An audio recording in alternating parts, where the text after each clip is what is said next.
Hello everyone, and welcome to another Fight Night Legends Top 3 Decks video. In this series, we follow Fight Night Legends each and every single week. We look at the top performing decks, the most popular, and decks to watch of the most recent Fight Night Legends. Before we get into the video, take a second to subscribe to the channel and hit the bell icon to stay up to date with all of our Legends of Runeterra content. Check out the links in our description to find our social media pages. We've got a ton of people working behind the scenes to keep the content flowing and to allow for our weekly Legends of Runeterra tournaments. Now, back to Fight Night. Fight Night Legends is a 2-deck no-ban format. This allows players to build a lineup with whatever they believe is the strongest deck without the fear of their deck getting banned. In this type of format, you may find players who build a lineup around one of their decks where the second deck checks the weaknesses of the first, while other players bring a more standard to solid deck lineup. This week, Fight Night Legends 9 was taken down by TypeV, who brought Lux Asol and Twisted Fate to a first place finish. It's worth noting that TypeV was actually a last-minute inclusion to fill in for Kavira, who actually made the lineup. Right behind in second place was Stan, who used Lux Asol and War Mother's Control. Taking home third was Rattling Bones, bringing Lux Asol and Trundle Ledros combo. Now that we have our top 3 finalists, let's take a look at our top 3 decks. In at number 3, we have Swain Twisted Fate. Week after week, this deck continues to prove itself as one of the strongest archetypes in the game. Though out of all of our players this week, only TypeV brought it to Fight Night Legends, it ended up taking down the entire tournament. Even in a tournament dominated by Lux Asol, which is a Radiant Guardian style control deck that is in theory a strong answer to Swain Twisted Fate, this deck not only found success this weekend, it thrived. The deck is simply great at playing a slow game, but can turn the corner very quickly and become a beatdown deck. It has access to some of the greatest removal in the game with Make It Rain, Ravenous Flock, and Twisted Fate's red card. The deck can even bolster its removal options with the use of Powder Kegs. When will Swain TF's reign of power come to an end?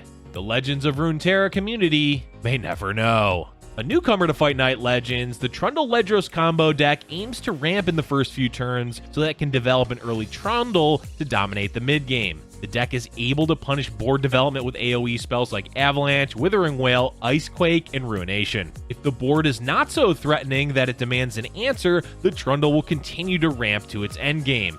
Upon reaching 10 mana, the deck gains access to some powerful combos. Revitalizing Roar on Commander Ledros starts things off, healing you for 9 and make Ledros cost 0, which can either be used now or saved for a future turn. Once played, Ledros will devastate the enemy's life total, often leaving them in range of an atrocity on the Ledros for lethal. Trundle Ledros combo was brought by 3 players, 2 of which finished in the top 4. The archetype has a wide suite of tools to control the game and a powerful win condition that can reliably set up a 1 or 2 turn lethal. We here at Giant Slayer don't think that this will be the last that we see of the Trundle Ledros combo decks. And the number 1 deck for Fight Night Legends this week was Lux Asol. A new deck to the scene and by far the most dominant deck of the day, Lux Asol was brought by 5 of our 8 players and finished in 1st, 2nd, and 3rd place. The deck has high value units up the curve and an incredible amount of healing that many decks can struggle to deal with. Remembrance can be used in the early game to gain an early grip on the board,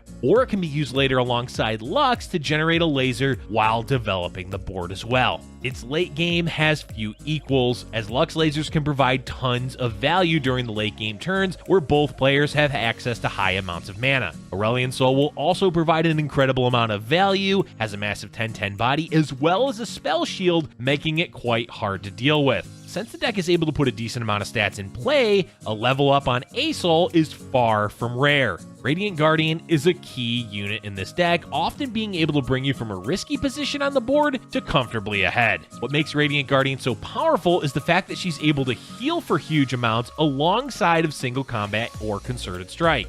This can, in a sense, give Radiant Guardian the feeling of being a ticking time bomb of healing while waiting for the right moment to strike and stabilize the Lux Asol player. Lux Asol absolutely dominated this fight night, and we will without a doubt see it again in future weeks. Could this be the rise of a new king or queen of the Fight Night format? We will have to wait and see. As always, we had an intense fight night with many close games played by some of the strongest Legends of Runeterra players in the world. We saw the unveiling of 2 new archetypes, and the format moving forward still has much room for growth. What was your favorite deck from this fight night? Let us know in the comment section below. Thank you for watching, and if you enjoyed our video, please be sure to hit the like button and subscribe for future Giant Slayer Legends of Runeterra content.